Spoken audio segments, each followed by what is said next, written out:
नमस्कार, मैं हूं आपके साथ रुचिका राज।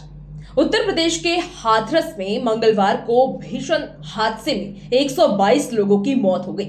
ये मौत सत्संग में हुई।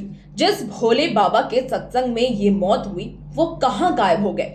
2 दिन इस हादसे के हो गए, लेकिन बाबा का कोई पता नहीं। पुलिस को भी बाबा की लोकेशन नहीं मिल रही।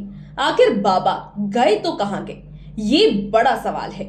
और इसीलिए ये जानना भी जरूरी है कि बाबा के पास कितनी संपत्ति है, कितने घर हैं और कितनी गाड़ियां हैं, और क्या कोई गुप्त घर भी है जहां बाबा रहते हैं, क्योंकि पुलिस को उनकी लोकेशन नहीं मिल रही है।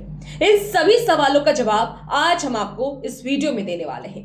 तो चलिए सबसे पहले हम यही जानते हैं कि बाबा के पास कितनी संपत्ति है, बाबा कितने संपत्ति के मालिक हैं। आपको बता दें कि बाबा की कुल संपत्ति 100 करोड़ से भी ज्यादा है। इसमें उनका आश्रम और जमीन शामिल है। लग्जरी कारों का काफिला है, आलीशान आश्रम और 80 सेवादार भी उनके साथ रहते हैं। आपको यह भी बता दें कि यूपी में सूरजपाल के पास करीब 25 आश्रम है। हर जिले में उसने एक ट्रस्ट बना रखा है, साथ ही एक कमेटी भी है। उसे हम कमेटी के नाम से जाना जाता है। अगर किसी को सत्संग करवाना है तो वह सीधे बाबा से संपर्क नहीं कर सकता, उसे अपने जिले की कमेटी से संपर्क करना होगा और ऐसे यहाँ पे आश्रम में काम चलता है। उसके बाद ही सत्संग का आगे प्रोसेस शुरू किया जाता है। चलिए अब आपको ये भी बताते हैं कि कहां कहां बाबा का आश्रम है, किन किन जगहों पर बाबा का आश्रम है। तो यूपी में मेन ठिकाना है मैनपुरी का बिछवा में आश्रम है। अगर यूपी में कहीं भी कार्यक्रम हो तो बाबा यहीं से आते और जाते हैं। यह आश्रम करीब 3 साल पहले बना है। इसके अलावा कानपुर में भी बाबा का एक आश्रम है जो कि 14 बीघा में फैला हुआ है। आश्रम के आसपास ऐसा खौफ फैलाया गया है कि गांव के कोई भी लोग वहां से नहीं निकलते हैं, कोई भी इंसान वहां से नहीं आता है जाता है।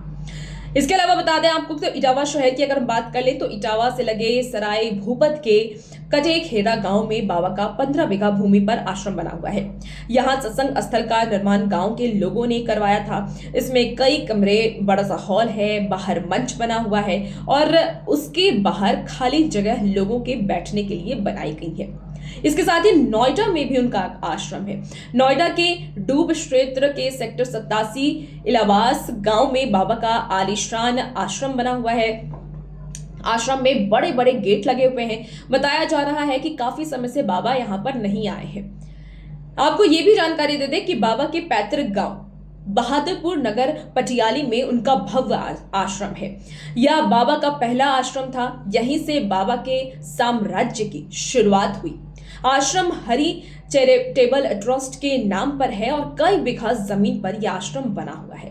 तो इस तरीके से तमाम जगहों पर बाबा के आश्रम है, जहां पर उनके रहने का, खाने पीने का और सत्संग कराने की व्यवस्था पूरी तरीके से की गई है कि अगर वो वहां पे सत्संग कराना चाहें तो पूरी व्यवस्था वहां पे तैयार है।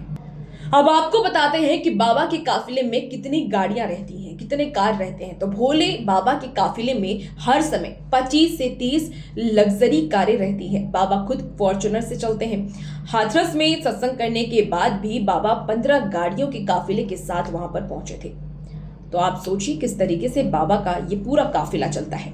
बाबा के सेवादारों की फौज के बारे में भी हम जान लेते हैं, क्योंकि इसकी चर्चा भी बहुत हो रही है। तो आपको बता दें कि जब आश्रम से बाबा का काफिला निकलता है तो उनकी गाड़ी के पीछे सैकड़ों सेवादारों की फौज दौड़ती है।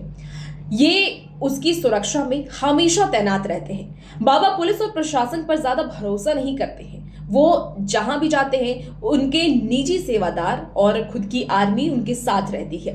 बाबा की फौज में शामिल सेवादार गुलाबी रंग की वर्दी पहने रहते हैं और इस फौज में भर्ती के लिए आवेदन भी करना पड़ता है।